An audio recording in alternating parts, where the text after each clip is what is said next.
Okay, mainit na usapin ngayon, Dayan, itong sinabi ng Department of National Defense na may mga barko ang China na nananatili sa area ng Benham Rice. Yan ang ating pag-uusapan ngayong umaga. Ganoon na rin po na Philippine Coast Guard ay tumatanggap na rin ng aplikasyon sa mga interesadong maging miyembro. Kasama po natin ngayong umaga, Commander Arman Balilo, ang spokesperson ng Philippine Coast Guard. Welcome. Magandang umaga. Audrey, magandang umaga. It's good to be back here. Okay, maaari niyo po bang pakilinaw itong usapin nung sa may Benham Rice at pananatili dyan ng mga barko ng China?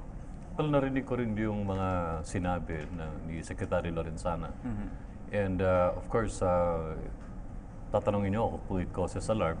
Siyempre, concern natin yan. At hindi dapat na manatili kung talagang nanatili dun sa, o nag-anchor yung mga barko ng China dun sa area. Ang pagkaalam ko, kasi merong freedom of navigation doon sa area under sa United Nations Convention on the Law of the Seas at wala namang problema kung dumadaan lang sapagkat sa amin na monitor namin yung hydrographic ship na hindi lang doon sa eastern seaboard maging doon sa western seaboard dumadaan yon. And doon sa area ng Benham Rice, we also monitored some ships like government ships ng Japan at maging mga gray ships ng US. So, meaning talagang daanan yan. Ngayon, mali yun pagka itong mga ships nito, halimbawa, ay nag-stay ng matagal doon at probably nag-conduct na mga research o kahit na mga survey sapagkat ito'y under sa ating exclusive economic zone. Pero sa inyo, sir, na pag-monitor, nag-stay nga ba doon o umiikot naman? That, Audrey, I have to check. Wala akong data kung talagang nag-stay doon ng ganong katagal. Pero dahil merong sinabi Secretary Lorenzana, malamang nag-stay talaga yun doon. Pero ang monitoring namin, minsan bumababa sila sa bandang Visayas. Okay? Minsan nando sa kabila, from Scarborough, pumupunta ng Recto Bank, papunta doon sa Spratlys. So ganun yung activity ng Chinese research vessel. But yun nga, minomonitor namin ito, pero wala naman tayong ebidensya kung ano yung ginagawa talaga nila. Okay, Commander Balilo, sa tingin niyo po, may implikasyon po ba ito sa taong bayan, yung pamamalagi doon ng Chinese ship? Well, itong Benham Rice ay declared as sa atin, no? Kung titignan mo yung pag-examine ng mga nagpunta ron noong May 2016 kasama ng UP, yung Oceana, may Coast Guard, may Navy, it could sustain yung food requirement ng Pilipinas sapagkat halos mas malaki pa siya sa Luzon because of 13 million square kilometer. At napakayaman ng ilalim niya at ang posibilidad na mayroong natural minerals, natural gas, baka may oil pa, napakalaki ng magiging tulong nito para sa atin. At itong bagay na to, hindi natin dapat pabayaan. Medyo ang Pangulo ngayon ay nakikipagkaibigan sa gobyerno ng China at gusto niya malagay sa mapayapang usapan kung ano man itong mga usapan sa teritoryo. Gayunpaman, ano po ba yung parang batas dyan sa karagatan o maritime law na maaring nilalabag ng China sakaling dyan ay mag-monitor nga o mangisda? Alam mo, under sa UNCLOS, kung ikaw ay dadaan lamang, walang problema. In fact, kahit sa 24 nautical mile limit sa contiguous zone natin, ang right lang ng Pilipinas dyan, yung immigration quarantine, tsaka yung safety, tsaka environmental protection, maging doon sa 200 exclusive economic zone, ang right na pwede sa atin dyan, exploitation, exploration.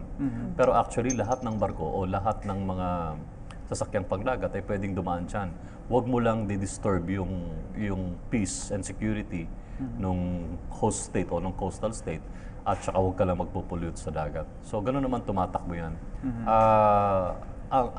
Ang sa pangkahalataan, pinapayagan yung mga barko na dumaan sa mga countries, even sa ating territorial waters, sa prinsipyo ng right of innocent passage. Ibig sabihin, talagang dadaan lang sila at wala naman silang gagawing against o na makakasama doon sa coastal state. Right, Commander Balilo, meron tayong tanong manggagaling outside the studio. Kasama natin si Mang Tanong. Yes. Magandang umaga din. Magandang umaga sa lahat na nanonood ng Good Morning Pilipinas. Siyempre ako po si Hans Horn Mang Tanong at nandito pa ako sa may barangay 581, Sampaloc, Manila upang maghanap ng katanungan tungkol sa isyong ating pinag-uusapan. At ngayon ang kasama ko po ay si Kuya. Ano pong pangalan nyo? Rolly. Ayan. Si Kuya Rolly, balita ko pa may katanungan sa ating guest dyan sa studio. Ano bang yung katanungan, Kuya Rolly? Magandang umaga po. Tanong ko lang po kung anong maaari naming maging tulong o ambag sa mga issue na kinakaharap natin tungkol sa teritoryo. Yan ang kanyang katanungan. Bilang normal na mamamayan, pwede po bang pakisagot? Oo, ang pwede nyo lang kong gawin siguro, panatiliing mulat ang inyong kaalaman dito sa mga nangyayari at patuloy na magbigay ng tamang opinyon at tulungan nyo kaming mag-mold ng public opinion. Meantime, gagawin ho namin yung part namin para kung kailangan magpatrol doon sa area ay gagawin po namin. At samahan nyo lang kami na ipaliwanag sa mga tao yung kahalagahan ng ating teritoryo na mga kinukuha natin o yung ating sinasabing talagang sa atin. Satisfied or very satisfied, Mang Tanong? Ayan kuya, are you satisfied or very satisfied? Very satisfied. Ayan, dikit Salamat na dikit po. pa yun. Very satisfied po si Kuya Rolly. O bago pa yan, magtitinda muna kami. Kuya, ano ba itong nilitinda mo dito? Okay, mabalik tayo, Commander. Meron po bang komunikasyon? Halimbawang ang isang banyagang vessel ay dadaan sa ating nasasakupang karagatan. Nakikipag-communicate po ba halimbawa sa PCG? Yung sa ating internal water, dapat meron at least nasasabi nila sa atin. At namamonitor naman natin yan kung dadaan sila doon sa ating karagatan. At pwede nating i-challenge anytime. Pero yung nandun sa malalayo, katulad ng sinabi kay Audrey, may freedom of navigation, lalo na doon sa high seas at hindi naman kailangan na sabihin sa atin. Alright, good news naman po tayo ngayon. Balita po namin ay hiring po ang PCG. Tell us more about this, Commander. Mag-apply ka ba? Pwede po ba kami, sir? Marunong ka lumangoy. Hello po, this year we are given 4,000 personnel ng DBM at siguro ho, pinaplansya lang namin yung mga qualifications sapagkat medyo tinaas namin yung edad, dapat 28. Pagka mag-o-official ka, baccalaureate degree pero dapat board passer o kaya at least meron kang 82. Ang grade mo sa civil service, 82. Pagkatapos no, ng mga kailangan namin, mga marine engineer, mga marine transportation graduate, mga civil, more on the technical side, electronics engineer, and then kailangan din namin of course ng doktor, ng lawyers, and on my shop, dun sa aking tanggapan, kailangan ko rin ng mga nagsusulat at mga sa public relations. Sa pagka naman sa mga itawag namin yung mga sundalo, non-officer, enlisted personnel, you just need to have 72 units.